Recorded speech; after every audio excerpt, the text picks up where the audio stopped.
All right. Pardon me. Hi, everybody. Welcome to the third episode of Cinema Saturdays. I am your host, Blake Buchanan.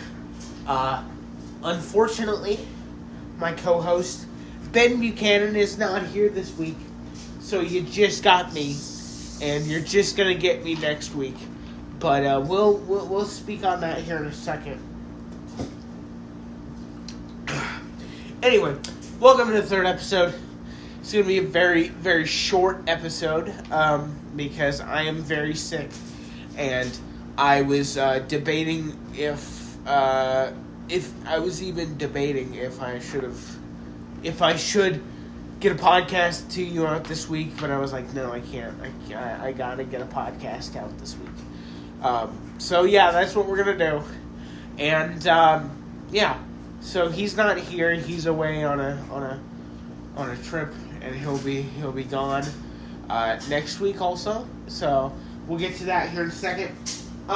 Yeah, let's just go ahead. We're moving review dates. We're moving podcast episode dates. Not to say that there's not going to be a podcast next week, because there will be an episode next week, next Wednesday. But there will. How to Train Your Dragon, the live action, will not be reviewed next week. It will be reviewed the next week. So, next week we'll be reviewing the movie Camp Nowhere, suggested by my friend Chloe Davis, who is in my film 48. If y'all haven't seen it, she's in it. She's great. But anyway, we were talking about movies, and she suggested the movie Camp Nowhere, that I've never seen in my life. So we will be doing that next week when it's also just me. So for the next 2 weeks, with the next week, oh my gosh, it is so hard to speak. Okay. Next week you will also only be stuck with me, but the next week we will be doing How to Train Your Dragon. And then the next week we will be doing Frankenstein. Now I've already seen the movie Frankenstein. My dad hasn't. So, for our first episode, we reviewed a movie that I hadn't seen, that he had seen, and then we did a movie that I hadn't seen and he hadn't seen, and now I'm going to do something that I have seen and he hasn't seen, which is Frankenstein, and that's going to be after How to Train Your Dragon. Whew, that's a mouthful. Yeah, so that's going to be exciting. Anyway, so before we get into the review, I want to do a little short new segment on our show where we talk about movie news, of the past week or 2 weeks or whatever, the news that we've missed. So let's get into that. First order of business, Camp Rock. A new Camp Rock movie is in development at Disney. Now, why the hell is that? I never really liked those movies very much. I always thought they were like cringy. I thought they were like weird. It'll probably go straight to Disney Plus. Honestly, hello dog. Sorry, my dog just climbed up next to me. It'll probably go straight to Disney Plus. I would be really surprised if it went to theaters, but it's probably going to go to Disney Plus. But for all my Camp Rock fans, that's exciting for all of you, I guess. So yeah. Next, Mia Goth has been cast in the Ryan Gosling new Star Wars movie, which is exciting because I used to not like Mia Goth. I always thought she was like kind of creepy, but then like I started seeing her in more movies, and I was like, this chick is fucking awesome. And I started seeing her in more movies, and it's just awesome. I love her. Seeing her a part of Star Wars would be a little weird. I don't know if she'll really fit the vibe. I think she was supposed to be in Marvel at one point. Going to be in a Marvel movie. I forgot what Marvel movie it was. But I don't think that movie's happening anymore. But yeah, I'm very interested to see Sean Levy, who directed Night at the Museum, and Deadpool and Wolverine is helming this project, and that's very exciting because I love both of those movies, and I'm very curious to see what his take on a Star Wars movie is, and to know that he's now working with two Canadian Ryans has worked with two Canadian Ryans. It's quite insane. So, yeah, that'll be interesting to see Ryan Gosling and Mia Goth together. Coincidentally, excuse me, Mia Goth is also in Del Toro's Frankenstein movie with Oscar Isaac, who is also in Star Wars. And we'll talk about that when we get to the Frankenstein episode in a few weeks. But that's a movie I'm really excited for. I'm really excited for that movie. Anyway, so yeah, that's really exciting. Next is more TV, but it's whatever. We are getting a Tulsa King spinoff with. Actually, no. Let's move to this one because I thought this one was pretty funny. Walton Goggins is in talks to play M. Bison in the Street Fighter movie. Now, when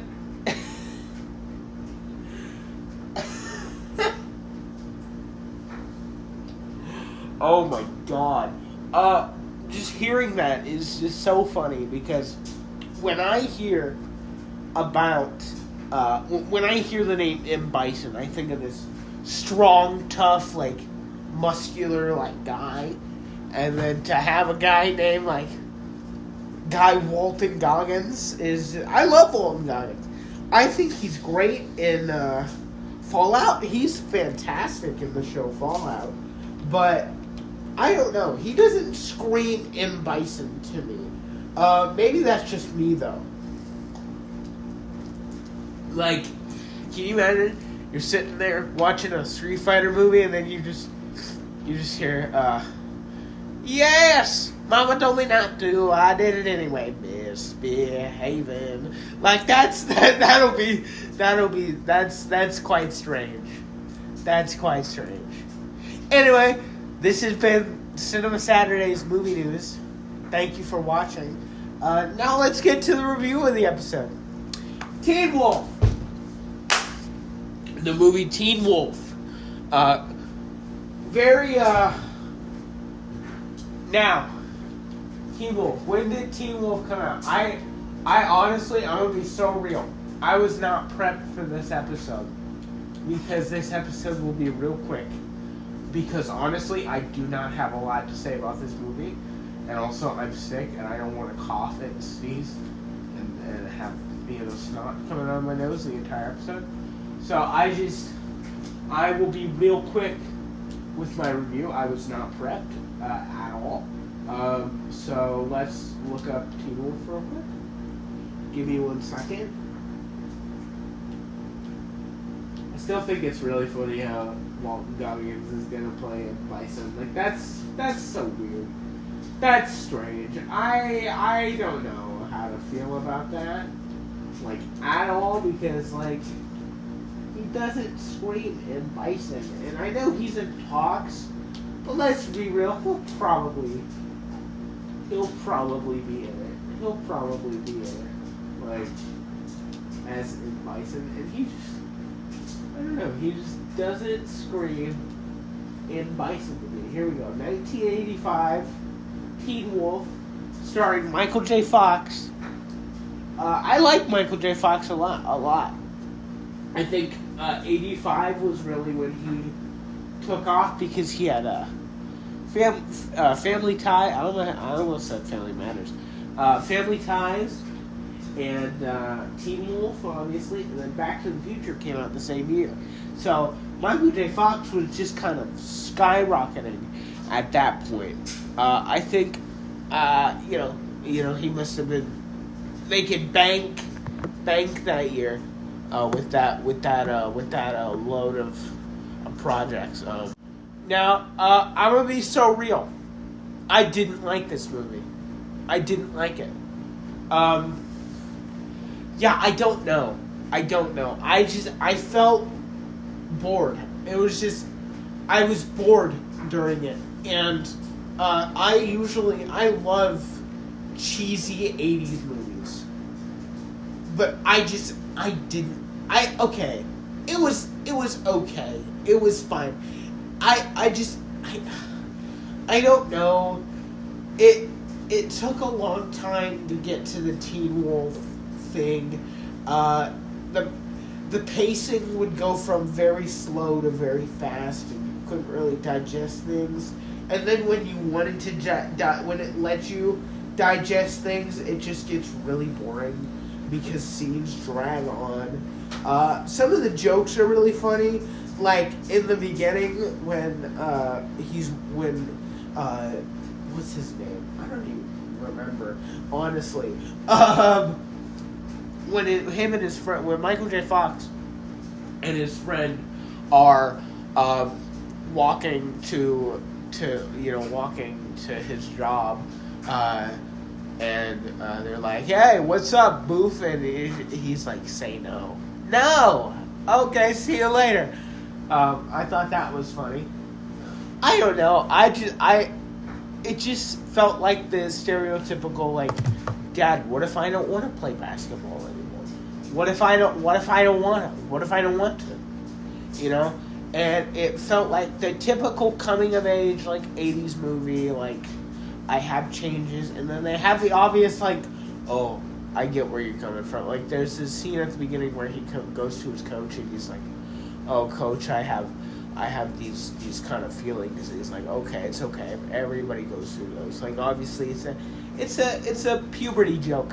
And I was like, oh, that would have been funny if it was, like, brand new in the 80s. Like, it would have been funny, like, in 85. Because, like, now that joke's been done, like, over and over again. I don't know. And again, I usually love cheesy 80s movies. But this one's cheesy. But I don't know. This one is just not good. It's just boring. And when it takes a long time to get to the point, and then when they finally get to the Teen Wolf aspect of the story, it's fun. It's a fun time. But it's also like it still doesn't forgive what happened before it. Like the whole scene with him in the jacket, him walking around school, like that's fun. That's funny. Like it's funny to see this like hairy guy and he's got the sunglasses on. And, you know, everybody. See, this is the shit I'm talking about. You know, I'm coughing this whole episode. This is what I didn't want to do. Anyway, no. So he's acting real cool, and that stuff is fun, I guess. That stuff is like cool enough. I don't have a lot to say. I'm gonna be so honest. I think it's kind of serendipitous where the shortest episode is the movie that I didn't really have anything. And I'm disappointed because I wanted to like it. I thought it would be like a really cool, like, concept. The concept is cool. And, sorry, I have to chug a water bottle. The concept is cool. But, just, the movie itself is just not very good. And I get how people can like it. But it's just, it's so bland. It's like, I don't know. I'm very disappointed in the movie. So that's why I didn't like it. And it was boring and also the basketball stuff is like super ordinary. Like there's a whole thing with like, oh, you suck. And then when he turns into the werewolf, he's like actually good at basketball. And it was like you saw that coming, right? It's very, the movie is very how do you say it? Very I don't know, you can expect you know when things are gonna happen. It's you know when things are gonna happen. So I don't know. I tried to like it. I really tried. I don't know. I thought it was gonna be good. It really wasn't. So honestly, that's pretty much gonna do it for this episode, I guess. Because I honestly do not have much to say about this movie.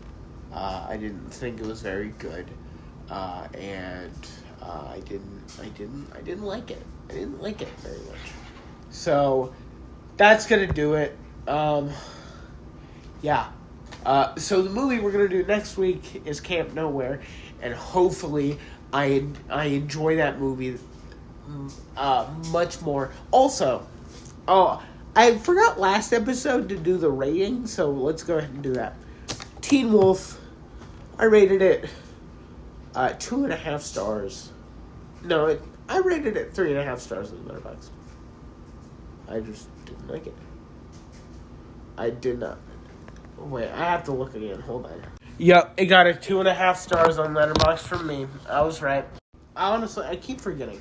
I'm honestly very good about remembering those, and then when I have to record it, I forgot. Because last episode, I think I forgot to do the rating, but I'll remember to do it more. So yeah, that's gonna do it for this episode. It's gonna get a 2.5 stars in Letterboxd from me, because I didn't like it at all. I didn't think it was very good. There was some stuff. I mean, I don't know. I don't know anymore. It's not good. It's not a good movie. If you want to have a cheesy, fun 80s movie, go right ahead, I guess. But I don't know. I didn't like it. It wasn't for me. It wasn't for me. Don't let my opinion affect your opinion of the movie. Yeah. So next week gonna be the movie Camp Nowhere with Christopher Lloyd. Thank you, Chloe Davis, for that suggestion. And hopefully, I like that movie enough to have a longer review, or I hate it enough to have a long review of things I didn't like about it. Anyway, that's gonna do it for this episode. Hopefully, my next review is gonna be a lot better when I'm not sick. Hopefully, I'm not sick next week. And yeah, so that's gonna do it. All right, we'll see you next week. See ya, everybody. Sorry, that kind of cut out there with the